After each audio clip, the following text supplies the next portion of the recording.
के लिए हैं, बट जिनके अलग अलग है कि मैम हमने ये टॉपिक रेडी करना है, ये टॉपिक रेडी करना है, हमें इसमें पर्सनली इससे रिलेटेड ये प्रॉब्लम्स आने वाली हैं, वो भी अपने डाउट क्लियर कर सकते हैं। सबसे मेन मैं आपको बता देती हूँ गाइडलाइंस जो मेन हमने रखी हुई है वो है बेटे, एक तो आपने अपना कंटेंट बिल्कुल ऑथेंटिक बनाना है। It means authentic, it means ये नहीं कि आप गूगल सर्च नहीं कर सकते, आप यूट्यूब से वीडियो नहीं देख सकते, मैं ये नहीं, आप बुक से कंटेंट नहीं ले सकते, ले सकते हो, देख भी सकते हो, बट जो सेंटेंसेस फॉर्मेट आप करोगे और जो टॉपिक से रिलेटेड आप कंटेंट डालोगे बेटे, वो एज अ टीचर है ना, क्योंकि आप सभी बीएड के टीचर्स हो, not for as a student, sufficiently होना चाहिए। नंबर 1, आप देख सकते हो, सिर्फ पढ़ सकते हो, बट उस चीज़ को आप अपने अकॉर्डिंग एनालाइज करके कि हमने क्या चीज़ डालनी है वो आप डालोगे, ठीक है। जैसे कुछ बच्चे मेरे को फर्स्ट ईयर के, शायद वो आपको पता नहीं हो, वीडियोस सेंड कर रहे हैं, वो डायरेक्ट गूगल से वीडियोस निकाल के मेरे को सेंड कर रहे हैं। वीडियोस आप खुद देखो बेटे, आपको लगे कि ये हमारी जो असाइनमेंट है इससे रिलेटेड काम आएगा तो हम कर लेते हैं जैसे इसका नॉलेज एंड जो आपका ये है सब्जेक्ट, नाम बताओ ज़रा क्या है आपका, बोलो सारे। हाँ, नॉलेज एंड करिकुलम। तो आपको पता है बेटे जो आपके असाइनमेंट है नॉलेज एंड करिकुलम से ही रिलेटेड है, चाहे आपका कोई भी हो, लर्निंग एंड टीचिंग असाइनमेंट है, इंक्लूसिव एजुकेशन, चाहे जिस मर्जी जिस टीचर का जो भी है, आपने अपना फॉर्मेट बनाते टाइम बेसिकली ये ध्यान रखना है कि हमें अपना कंटेंट सराउंडिंग कहाँ तक लेके जाना है।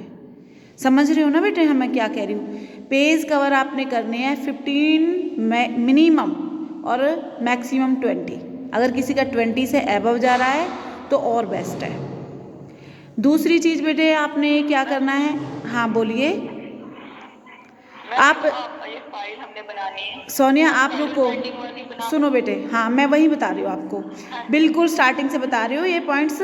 आपने फाइल लेनी है, एक तो जो आर्टिफिशियल फाइल आती है जिसपे जैसे आपने फाइनल लेसन प्लान बनाने की भी आपको पता चल जाएगी, इससे आपके बहुत बेनिफिट हो जाएंगे। उसमें आपने सब्जेक्ट नाम डालना है, अपने टॉपिक का नाम डालना है, अपने सेशन मेंशन करना है, सबमिटेड टू, सबमिटेड बाय, ठीक है, ये सारा हो गया। फिर आपने इंडेक्स बनाना है कि आपने कौन सा टॉपिक लिया है, उस टॉपिक से रिलेटेड जो जो आपने इंट्रोडक्शन डाला है, हिस्टोरिकल बैकग्राउंड डाला, नीड डाल दी है, इंपॉर्टेंस डाले, लास्ट में सजेशंस डाले हैं, जो भी आपने अपना चूज़ किया है टॉपिक, उसको बेटे आपने इंडेक्स में ये दिखाना है कि हमने इस पेज से लेके इस पेज तक हमारी इंट्रोडक्शन कंप्लीट हुई है, इस पेज से इस पेज तक हमारी हिस्टोरिकल बैकग्राउंड कंप्लीट हुआ है, इस पेज से इस पेज तक हमारी मीनिंग, डेफिनेशन, जो भी आप डाल रहे हो, ठीक है।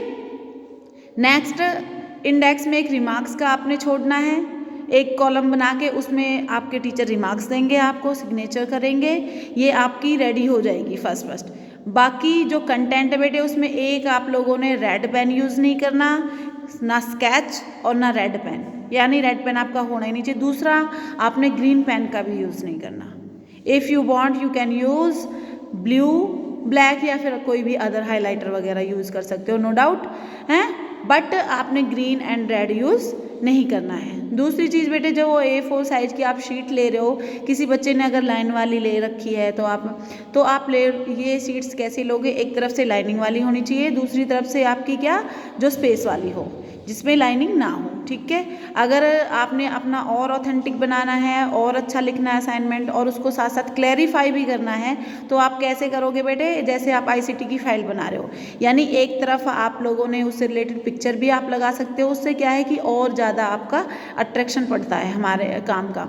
और जब हम डायग्राम्स और फोटोज़ वगैरह पेस्ट करते हैं तो जो हमारा रिटर्न कंटेंट है ना, वो हमें बहुत ज़्यादा लिखने की ज़रूरत नहीं पड़ती, सिर्फ आपने जिससे रिलेटेड फ़ोटोज़ पेस्ट किए आप उससे रिलेटेड उसमें डिस्क्राइब कर दो, और जो समझने वाला है एग्जामिनर वो समझ जाता है कि बच्चे ने इसके बारे में पिक्चर्स लगाई है, इट मीन्स इसको एक्सप्लेन भी किया है, तो ये ऑथेंटिक होगा, यानी उसका अपना खुद का किया हुआ काम है, ठीक है।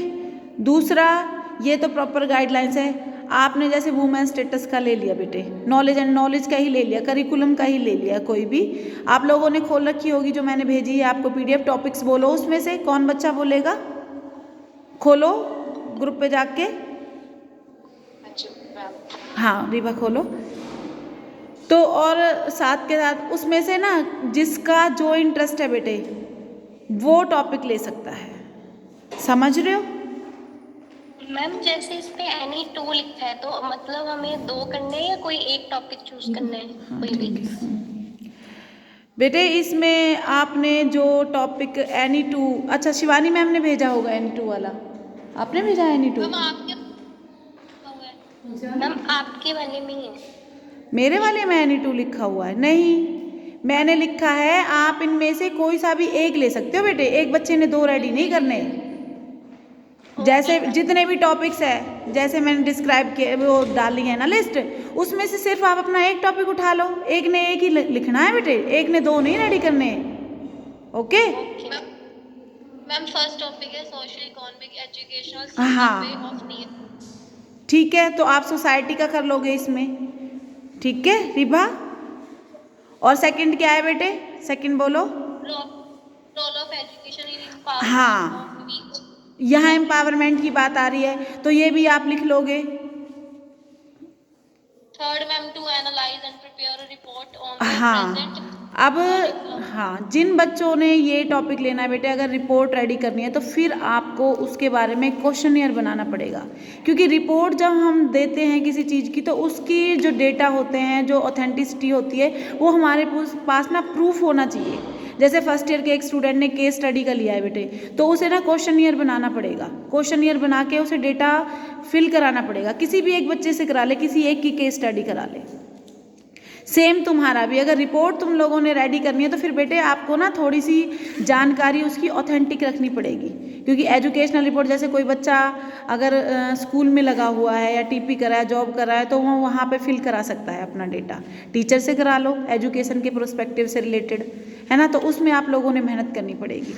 इसलिए अगर किसी को इंटरेस्ट है रिपोर्ट में तो मैं उसको पर्सनली गाइड कर दूंगी बेटे। अगर किसी ने नहीं बनाना है रिपोर्ट वाला तो वो आपकी मर्जी है। बाकी आप कंटेंट वाला बना सकते हो जिसमें आप हेडिंग डाल दो। सिंपल तो मैं आपको यही बता रही हूँ, क्योंकि एज अ कंटेंट ही आप यूज़ करो।